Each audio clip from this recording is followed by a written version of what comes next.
Hola, soy Joan, bienvenidos a mi canal. En este vídeo os voy a hacer un repaso de las funciones sintácticas. Yo os recomiendo siempre que empecéis por el sujeto, ¿vale? El sujeto es la función de la persona o la cosa que realiza la acción del verbo, ¿vale? Por ejemplo, si tenemos aquí la oración el hombre conduce un coche, nosotros simplemente lo que vamos a hacer es preguntarnos quién hace la acción de conducir. Es decir, buscamos siempre primero el verbo, en este caso conducir, y nos preguntamos ¿quién hace la acción de conducir? El hombre. El hombre conduce sería el sujeto. Además, siempre nos tiene que concordar, ¿vale?, en número. Es decir, si el verbo es singular, el sujeto tiene que ser singular. Si el verbo es plural, el sujeto tiene que ser en plural, ¿vale? Si nosotros, por ejemplo, pasamos la oración a plural, conducen, el sujeto nos cambiaría forzosamente a plural. No podríamos decir el hombre conducen, ¿vale? Tendríamos que decir los hombres conducen un coche. Un coche vemos que es singular y no nos cambia, por lo tanto, tampoco podría ser el sujeto porque no concuerda. Hay que vigilar en oraciones, por ejemplo, si tenemos me gusta el pan, si nosotros tenemos el verbo gustar, aquí lo que tenemos que hacer también es preguntarnos qué o quién hace la acción de gustar. En este caso, muchas veces la tendencia es responder que el me es el sujeto, ¿vale? Pero nunca estos pronombres de delante del verbo, el me, el te, el se, nunca pueden ser sujeto de una oración, ¿vale? Si nos lo paramos a pensar un poco más, ¿quién hace la acción de gustar? Mí no, es decir, yo no, sino que el pan es quien hace la acción de gustar. Por lo tanto, el pan sería el sujeto del verbo gustar. Si lo pasamos a plural, como hemos dicho antes, podríamos decir me gustan, es decir, el me vemos que igualmente no cambia a plural, y si decimos me gustan, el pan ya no quedaría bien, ¿vale? Tendría que ser me gustan el pan y el vino, o me gustan los panes, ¿vale? Esto tendría que ser en plural. A partir de aquí, cuando tenemos ya el sujeto claro, podemos mirar siempre el complemento directo y el complemento indirecto. El complemento directo y el complemento indirecto, que también lo podemos llamar objeto directo u objeto indirecto. El complemento directo es lo que nos responde a la pregunta ¿qué más el verbo? Y el complemento indirecto es lo que nos responde a quién más el verbo. A partir de aquí, esto simplemente es una indicación para poder encontrarlo. Luego hay que vigilar y hay que hacer unas comprobaciones. Si nosotros tenemos, por ejemplo, la oración ella compra flores a su madre, si primero señalamos el verbo, ¿vale? El verbo sería el verbo comprar. A partir de aquí, ¿quién hace la acción de comprar? Ella. Ella, por lo tanto, sería el sujeto porque es quien realiza la acción de comprar. ¿Qué compra? Es decir, la cosa comprada, que en este caso serían las flores, sería el complemento directo. Pero antes de poner que flores es el complemento directo, tenemos que hacer un par de comprobaciones, ¿vale? Cualquiera de las dos serviría para decir que es complemento directo, que sería sustituir, ¿vale?, lo que creemos que va a ser el complemento directo por lo, la, los, las. En este caso nos tiene que concordar, ¿vale?, si es femenino, si es masculino, si es singular, si es plural. Aquí en este caso tenemos flores, que es femenino y plural, por lo tanto, ella las compra. Como queda bien, ¿vale?, podemos decir que flores será un complemento directo. También podríamos hacer otra comprobación, que es una oración en pasiva, ¿vale? Pasar la oración a pasiva, que es lo que es el complemento directo, lo ponemos como sujeto, y en este caso nos quedaría las flores son compradas, ¿vale? Ponemos lo que creemos que es el complemento directo, lo ponemos delante de sujeto, añadimos el verbo ser, en este caso son compradas por ella, ¿vale? Si nos queda bien la oración pasiva, será un complemento directo. En este caso sí que nos queda bien como sujeto, ¿vale? Lo que es el complemento directo, por lo tanto ya entre una cosa y la otra aseguramos que Flores es complemento directo. Tenemos también a su madre. A su madre preguntamos a quién, ¿vale? A quién más el verbo, en este caso a quién compra flores, tenemos a su madre. Por lo tanto, esto será en principio el complemento indirecto. Pero también para comprobarlo y asegurar que es el complemento indirecto, vamos a sustituirlo por le o les. Cualquiera de los dos, si es singular o si es plural, si nos queda bien, significará que es un complemento indirecto. En este caso, podemos sustituir por le porque es singular y nos quedaría la oración ella le compra flores, ¿vale? Como podemos decir le en vez de a su madre, pues a su madre podemos decir que va a ser un complemento indirecto. Vale, si seguimos con los complementos, tendríamos también el atributo, ¿vale? El atributo o complemento atributivo, que simplemente hay que estar al caso con los verbos. El atributo nos aparece cuando tenemos el verbo ser, estar o parecer. Cuando tenemos cualquiera de estos tres verbos, lo que tenemos detrás de estos verbos va a ser un complemento atributivo, ¿vale? Siempre y cuando no nos indique un lugar. Aquí, por ejemplo, si tenemos la oración él es alto, vemos aquí que tenemos el verbo ser.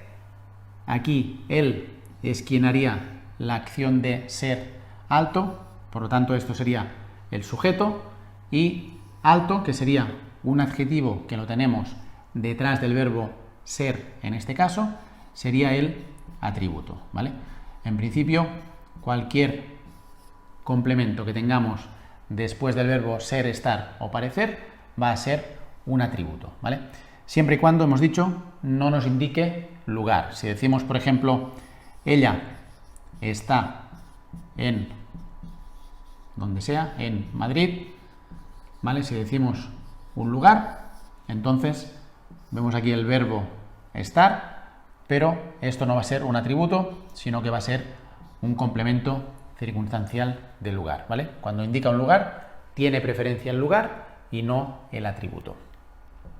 Vale, a partir de aquí tenemos los complementos circunstanciales, tenemos el complemento circunstancial de lugar, tenemos el complemento circunstancial de tiempo y tenemos el complemento circunstancial de modo o de manera, que aquí en principio estos tres simplemente lo que hacen es responder a una pregunta. El lugar, ¿vale?, nos indica dónde, el tiempo nos indica cuándo y el modo nos indica cómo, ¿vale? A partir de aquí, simplemente, si nosotros sabemos dónde, cuándo y cómo, la oración tendrá complementos de lugar, de tiempo o de modo, ¿vale? Si tenemos, por ejemplo, iré a la escuela mañana, tenemos aquí, por ejemplo, dos complementos. Tenemos el verbo ir, ¿vale? Aquí en este caso nos aparece también un sujeto elíptico, es decir, un sujeto que no está presente en la oración. En este caso, ¿quién hace la acción de ir? Yo. Pues yo sería el sujeto que no está presente, ¿vale?, en la oración, sería el sujeto elíptico. Y aquí vemos que tenemos dos complementos circunstanciales, uno que nos dice dónde iré, a la escuela, nos dice dónde, por lo tanto, complemento circunstancial de lugar, y nos dice también cuándo iré a la escuela, mañana. Por lo tanto, como nos dice el cuándo, tenemos un complemento circunstancial de tiempo, ¿vale? A veces, aquí queda bastante claro, pero a veces, si no sabemos hasta dónde hay que cortar, ¿vale?, un complemento, si nosotros podemos cambiar de lugar los complementos, es que son complementos distintos. Es decir, en este caso, nosotros podríamos decir, yo iré mañana a la escuela. Es decir, son dos complementos totalmente independientes, ¿vale? Yo puedo decir iré mañana, y queda claro cuándo es, y iré a la escuela. Por lo tanto, como son dos complementos independientes, cada uno tiene su función, ¿vale? Luego, otra cosa importante que nos podemos encontrar con el complemento circunstancial de modo que nos responde a la pregunta ¿cómo? Es no confundirlo con el complemento predicativo, ¿vale? Los dos nos responden a la pregunta ¿cómo? Por lo tanto, con esto solo podría inducir a un error. Si tenemos, por ejemplo, la oración él vino contento, o tenemos la oración, por ejemplo, igual, él vino rápidamente, ¿vale? Tenemos aquí dos oraciones que, como vemos, nos responden a la pregunta ¿cómo?, ¿vale? Tenemos aquí el verbo vino y vino, esto sería el verbo, quien hace la acción del verbo sería el sujeto, en los dos casos sería él vino contento o él vino rápidamente, y cómo vino contento, cómo vino rápidamente. Si tenemos un adjetivo, la palabra va a ser un predicativo, y si tenemos un adverbio, la palabra va a realizar la función de complemento circunstancial de modo, ¿vale? Recordamos, por ejemplo, que todas las palabras que acaban en mente son adverbios, por lo tanto, en este caso, serían complementos circunstanciales de modo, ¿vale?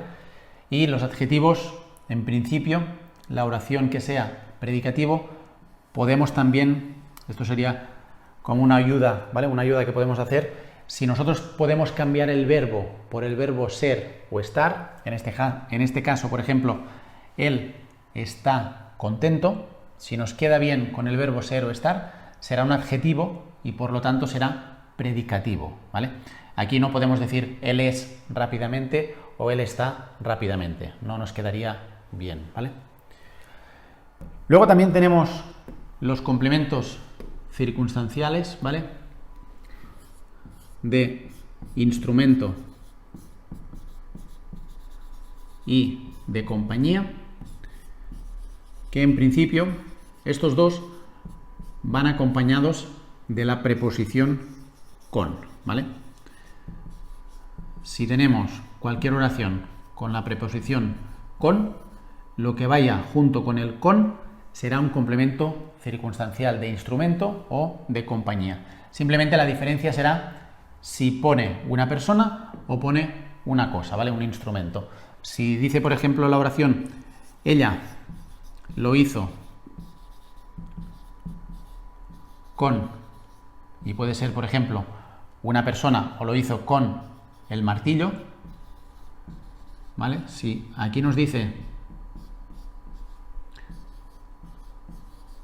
por ejemplo, ¿vale?, tenemos la preposición con en las dos oraciones, con Pedro sería una persona, por lo tanto sería un complemento circunstancial, ¿vale?, de compañía, y aquí nos dice ella lo hizo con el martillo, por lo tanto complemento circunstancial de instrumento. Luego tendríamos otra función que sería el complemento preposicional, ¿vale?, preposicional o complemento de régimen verbal, que es lo mismo. Yo este complemento os recomiendo que primero hagáis, ¿vale?, que primero miréis los demás, los que hemos hecho hasta ahora, y si no es ninguno de los de antes y lleva preposición, tiene muchos números de ser un complemento de régimen verbal, ¿vale? Tendremos, por ejemplo, hablan de ti. Tenemos aquí el verbo, ¿vale? Tenemos una oración y tenemos una preposición. Entonces, si no nos responde a la pregunta de dónde, cuándo, cómo, o lleva la preposición con, no será un complemento circunstancial, ¿vale? Cuidado que si nos respondiera a la pregunta de dónde, cuándo o cómo, tiene preferencia el complemento circunstancial. Pero si no nos responde a ninguna de estas preguntas y lleva una preposición, podemos poner que es un complemento de régimen verbal, ¿vale? O complemento preposicional. Y luego también hay que vigilar con las oraciones, ¿vale? En pasiva, que si tenemos, por ejemplo, volviendo al primer ejemplo que hemos puesto, ¿vale? El autobús o el coche es conducido, ¿vale? Por él. Siempre que tengamos una oración, ¿vale? En pasiva, como es el caso, ¿vale? Tenemos el verbo ser o estar más un participio y luego el final de la oración por quien sea. Esto es un complemento agente, ¿vale? No confundir también con el que estamos haciendo ahora de complemento preposicional. Siempre que haya la preposición por y sea una oración en pasiva, será un complemento agente, ¿vale? Vale, pues hasta aquí un poco el resumen de las funciones sintácticas. Espero que os haya servido. Si os ha gustado el vídeo, le podéis dar al like y podéis compartirlo y así me ayudáis.